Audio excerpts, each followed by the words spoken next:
Doctor Zakir Naik نے شاید کہیں بیان میں کہیں مردہ کا لفظ نبی کے لیے استعمال کر لیا، جو کہ نامناسب لفظ ہے، بالکل جائز نہیں ہے. اب وہ ایک اہل حدیث عالم صفائی بیان کر رہے ہیں کہ بھائی وہ اس کو اردو اتنی اچھی نہیں ہے اس کی.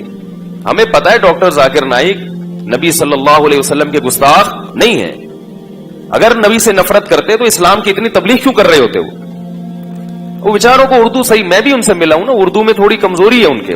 تو ایک لفظ ان کی زبان سے ایسا نکل گیا، اب پوری دنیا نے توپوں کا رخ معاف کرنے کے لیے تیار نہیں. اتنا زیادہ جذباتی ہونے کی یہ نبی صلی اللہ علیہ وسلم کی تعلیمات نہیں ہے، بلکہ حدیث میں ہمیں ملتا ہے کہ ایسی غلطیاں ہوئی ہیں صحابہ سے بھی اور ان کو معاف کیا گیا ہے، کیونکہ ان کی نیت توہین کی نہیں تھی. دیکھو نبی سے بڑی توہین تو اللہ کی توہین ہے نا. کوئی اللہ کی توہین کرتا ہے، یہ کتنی بڑی توہین ہے. لیکن حدیث میں کیا آتا ہے؟ آپ صلی اللہ علیہ وسلم نے ایک مثال دی کہ پچھلی امتوں میں ایک شخص کی، آپ صلی اللہ علیہ وسلم نے مثال دی کہ جب کوئی بندہ اللہ کے حضور توبہ کر، کہ ایک بندہ ہے جو بیابان زمین میں اس کی سواری، اس کا سامان سب گم ہو گیا. اب وہ موت کے انتظار میں لیٹ گیا، آنکھ لگ گئی کہ بھئی اس صحرا میں تو کچھ بھی نہیں ملے گا اور تڑپ تڑپ کے مر جاؤں گا.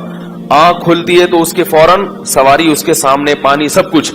خوشی سے وہ اتنا خوش ہوتا ہے، کہتے ہیں اللہم انت عبدی وانا ربک، اے اللہ تو میرا بندہ اور میں تیرا رب. خوشی بہت زیادہ ہے. بولنا یہ چاہ رہا تھا کہ میں تیرا بندہ تو میرا رب، نکلا کیا اس کے منہ سے؟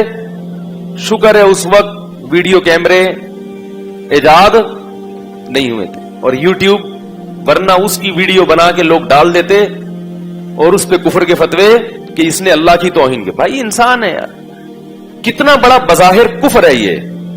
اللہ کو اپنا بندہ کہہ دینا، اس سے بڑا کوئی جرم دنیا میں ہو سکتا ہے؟ لیکن ہمیں پتا ہے کہ اس کی نیت یہ نہیں تھی. انسان ہے، کبھی کچھ کہنا چاہتا ہے، نکلتا کچھ ہے منہ سے. یہ تو دن رات ہم دیکھتے ہیں.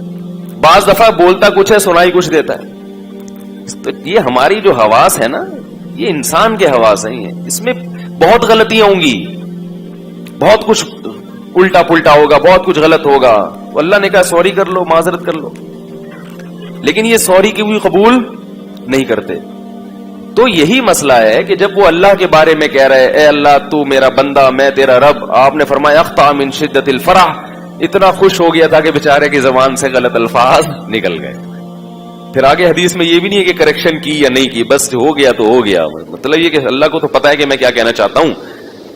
تو اسی طرح ڈاکٹر ذاکر نائک بیچارے نے اگر یہ کہہ دیا مردہ کا لفظ، جو غلط ہے، نہیں کہنا چاہیے، لیکن ہمیں پتا ہے کہ ڈاکٹر ذاکر نائک رسول اللہ صلی اللہ علیہ وسلم کی توہین کے مرتکب، اس کو اتنا سینسٹیو مسئلہ بنا لیا کہ بھئی ہم تو پروگرام بھی نہیں کرتے اور یہ اور وہ، اس پہ نعرے بھی لگ رہے ہیں. تو یہ مسئلہ ٹھیک ہے، ہم نہیں کہتے کہ ممکن ہے آپ نے عشق رسول میں ہی یہ کیا ہو، کسی کی نیتوں پہ ہم شبہ نہیں کرتے، مگر بہرحال یہ علمی لحاظ سے اور سنجیدہ لوگوں سے اگر آپ رائے لیں گے تو کوئی بھی اس طرز عمل کو پسند نہیں کرے گا. اور میں اس پہ بات اس لیے کر رہا ہوں کہ یہ ہماری قوم کا ایک مزاج ہے، یہ صرف ایک پروگرام کی بات نہیں ہے. بہت سی چیزیں تو گستاخی ہوتی بھی نہیں ہے، پھر بھی ان کو پکڑ کے بیٹھ جاتے ہیں. اب اگر کوئی نبی صلی اللہ علیہ وسلم کے بارے میں یہ کہہ دے کہ آپ پر موت واقع ہوئی ہے، یہ گستاخی نہیں ہے، یہ تو ایک حقیقت ہے. انکا ہو، موت واقع ہونے والی، وانہم میتون، قرآن کہہ رہا ہے. حضرت ابو بکر رضی اللہ تعالیٰ عنہ نے جو سب سے پہلا خطبہ دیا، آپ یہ کہہ سکتے تو قرآن تو کہہ سکتا، ہم نہیں کہہ سکتے. حضرت ابو بکر نے نبی صلی اللہ علیہ وسلم کی وفات کے بعد جب پہلا خطبہ دیا ہے، صحابہ بہت پریشان تھے کہ بھئی نبی پر موت واقع ہو گئی، نبی دنیا سے چلے گئے، تو ہم کیسے، یعنی وہ تو بہت سے لوگ ارتداد کی طرف جا رہے تھے. حضرت عمر نے اعلان کیا جو یہ کہے گا کہ نبی کی موت واقع ہوئی ہے گردن اڑا دوں گا میں اس کی. یعنی وہ کہہ رہے تھے یہ ہو ہی نہیں سکتا، ابھی تو مشن کی تکمیل ہی نہیں ہوئی، ابھی تو اسلام پوری دنیا میں نافذ ہوگا پھر نبی دنیا سے جائیں گے. حضرت ابو بکر کھڑے ہوئے اور خطبہ دیا، یا ایھا الناس من کان منکم یعبد محمدا فإن محمدا قد مات. جو تم میں سے محمد صلی اللہ علیہ وسلم کی عبادت کرتا تھا، تحقیق محمد پر موت واقع ہو چکی ہے. ماتا، موت وقت لگایا کہ یقیناً ہو چکا ہے یہ کام، تمہارے نہ ماننے سے کچھ نہیں ہوگا.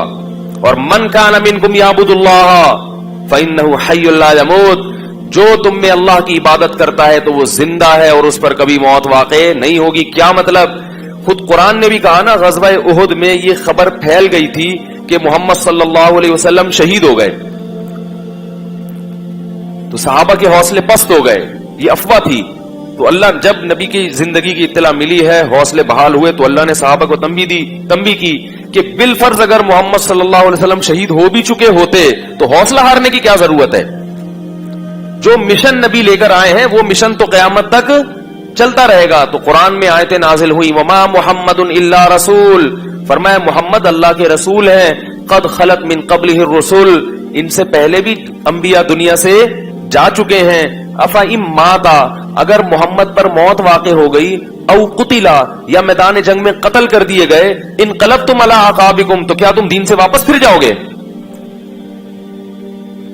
کیا مطلب؟ اگر یہ کام بالفرض ہو بھی گیا، آپ خود سے آپ پر موت واقع ہو جائے یا آپ کو قتل کر دیا جائے، تو تم نے دین سے واپس، تو بھائی اسلام کے صاف ستھرے عقائد ہیں، اس کو زیادہ پیچیدہ مت بنو۔ ہاں یہ الگ بات ہے کہ دنیا سے جانے کے بعد آپ صلی اللہ علیہ وسلم کو ایک اعلیٰ درجے کی برزخی حیات ملی ہے، اور اس حیات کا تعلق آپ کے جسد اطہر سے ہے، اس لحاظ سے آپ کو زندہ بھی کہا جاتا ہے، لیکن وہ زندگی دنیاوی نہیں ہے بلکہ وہ برزخی ہے، اور اس کا اس قبر مبارک سے تعلق بھی ہے اور جسد اطہر سے بھی تعلق ہے۔ کیسا تعلق ہے، اس کی حقیقت کیا ہے، یہ ہم بولو بھائی نہیں جانتے، کیونکہ اللہ نے شہداء کو حیات دی، حالانکہ وہ بھی موت کا شکار ہوتے ہیں، ان کی بیویاں عدت گزارتی ہیں، ان کی وراثت تقسیم ہوتی ہے، تو ہمارے نبی کی بیویوں نے بھی عدت گزاری، ان پر نکاح حرام تھا کیونکہ یہ نبی کے تقدس کے خلاف ہے کہ آپ کی بیویوں سے کوئی نکاح کرے، کیونکہ اللہ نے سب کی مائیں بنا دیا ان کو، باقی عدت انہوں نے گزاری ہے، وراثت تقسیم نہیں کی۔ کیوں نہیں کی؟ اس لیے کہ نبی نے فرمایا ہم پیغمبروں کی وراثت تقسیم نہیں ہوتی، یہ نہیں فرمایا کہ ہم تو کہ مرتے ہی نہیں ہے تو لہذا ہماری وراثت کا مسئلہ ہی نہیں ہے، نہ فرمایا نحن معاشر الانبیاء، ہم جو پیغمبروں کی جماعت ہے نا یہ وراثت تقسیم نہیں کرتے۔ اس کی وجہ کیا ہے کہ بھئی پیغمبر صرف علم کی وراثت ہے پیغمبروں کی، تاکہ ان کے مال پہ لوگوں کی نظر نہ ہو۔ تو اس لیے یہ جو چیزیں ہمارے ہاں معاشرے میں جذبہ، عمل کے لحاظ سے مسلمان زیرو ہوتا جا رہا ہے۔ شرط ایمان مصطفیٰ سے والہانہ پیار ہے، کتنا پیارا شعر کہا شاعر نے کہ ایمان کی شرط کیا ہے کہ مصطفیٰ سے والہانہ پیار ہو۔ آگے پیار کی ڈیفینیشن جو شاعر نے کی ہے نا وہ کیا ہے؟ وہ یہ نہیں کہ پروگراموں کا بائیکاٹ کرو، اس اہل حدیث عالم کا بیچارے کا، میں کبھی کبھار، ابھی تو میں نہیں دیکھتا تھا، ایک دو دن سے میں نے دیکھنا شروع کیا، تو وہ ہر آدمی، کبھی کوئی ڈاکٹر ذاکر نائک کے پیچھے پڑا ہوا ہے، کبھی میں نہیں جانتا ہوں اہل حدیث عالم کو، کہیں ممکن ہے انہوں نے بھی کچھ کوتاہیاں کی ہوں یا نہیں کی ہوں مجھے نہیں پتا، لیکن میں ایک دو پروگرام میں نے دیکھے تو مجھے اندازہ ہوا کہ معاملہ کس گڑبڑ ہے، معاملہ کیا چل رہا ہے، خام خامے پیچھے پڑ گئے ہو ایک ایسی چیز کے جس کی کوئی حقیقت نہیں ہے۔